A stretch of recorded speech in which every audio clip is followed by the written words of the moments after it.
Jujutsu Kaisen episode 20. Oh my gosh, we got answers and we got some entertainment, some EA. Wow, this was a non-standard episode, which I guess it really isn't non-standard for Jujutsu Kaisen's sake because it's really good. Wow, I'm really hoping this show does not end anytime soon. Like, can this be one of the big three like back in the day when we had One Piece, Bleach, and Naruto? Like, can this be one of the new big three? Because this is good. Like, this is definitely, from in my opinion, Demon Slayer type stuff. Anyways, this episode is the continuation of Hanami versus Todo and Itadori. But I want to say for most of the part, it was Hanami versus Todo. While Itadori was cool and all, this episode I feel like mostly showed off Todo. And I thought it was an interesting way of showing how a character like Todo could bypass someone who has some pretty interesting, I guess, techniques from being a cursed spirit. And that was like the whole plant concept. And especially because they seemed like they could fight more mid-range and long-range, being able to close that gap with such a technique that is the boogie woogie was like, wow, that's an interesting way to go about it. So this boogie woogie technique was actually used when we first started off with the Kyoto sister competition.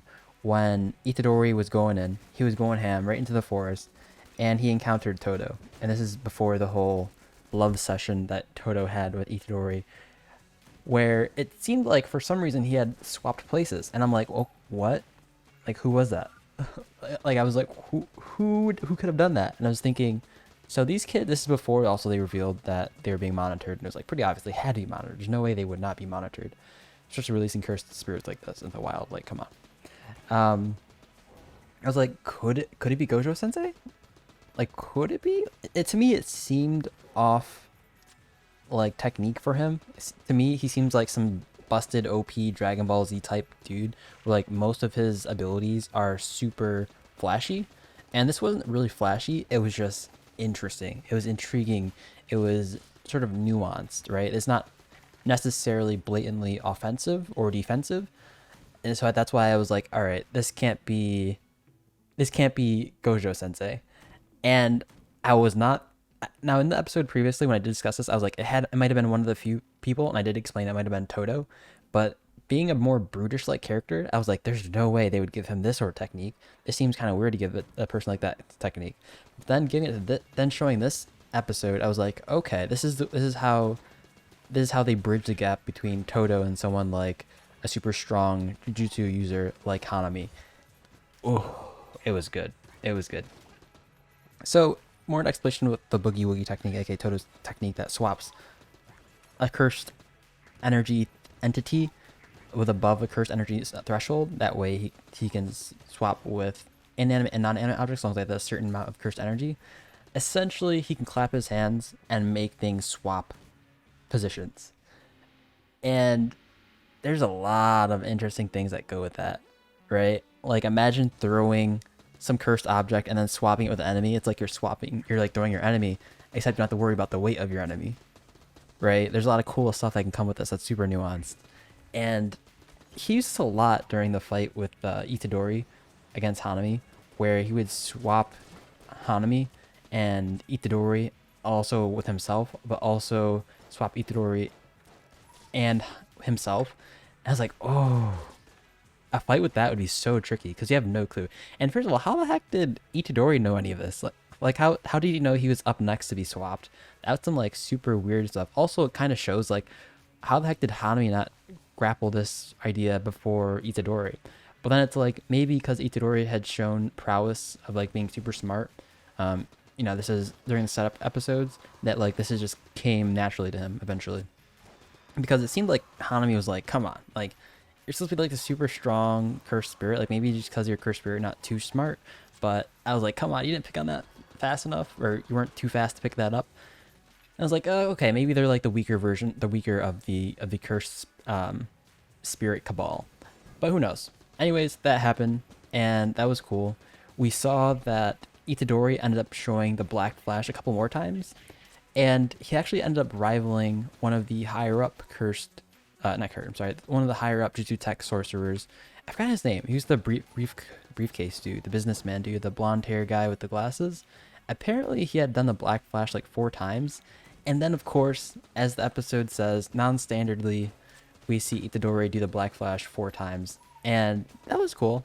But honestly, I'm not giving too much credit to the Black Flash. It doesn't seem too strong, especially with the fact that even after hitting Hanami a couple times with it, while it does increase the strength by like, I think it was like 2.5 times or 1.5 times, it didn't seem to leave too much of a dent on Hanami. Like maybe they're too strong, just brutish, but it didn't seem to amount for too much other than like being super cool looking with the black lightning around it.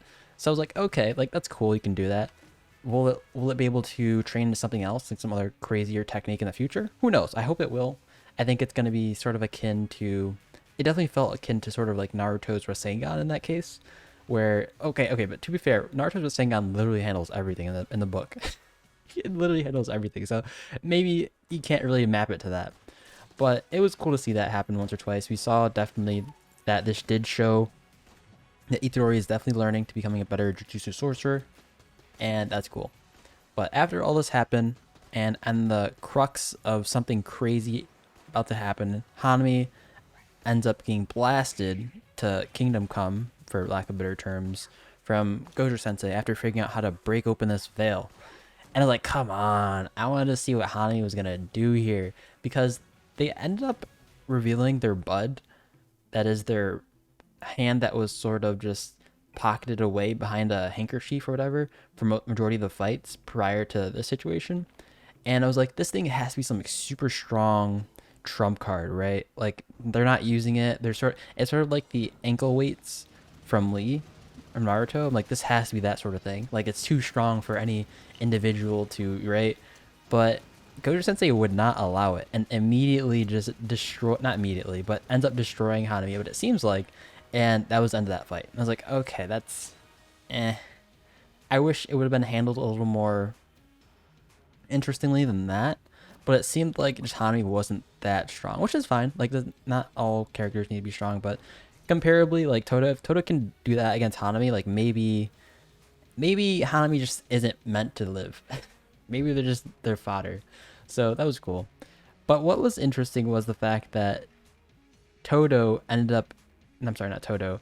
I guess the interesting was the fact that Gojo Sensei ended up blasting Hanami from like 3 million miles away. Of course, that's a rough estimate, using some crazy technique. And this guy has to be incredibly OP for all this to be happening. Of course, I wonder what's the span between the start of the fight and the end of the fight where they had the veil open, because it also might be telling to know how long it took for Gojo Sensei to break the veil. And also why Gojo Sensei went after the meat chopper before going after Hanami too. Like, what was the strength of the meat chopper compared to Hanami? Because it seems like the meat chopper didn't do anything too crazy.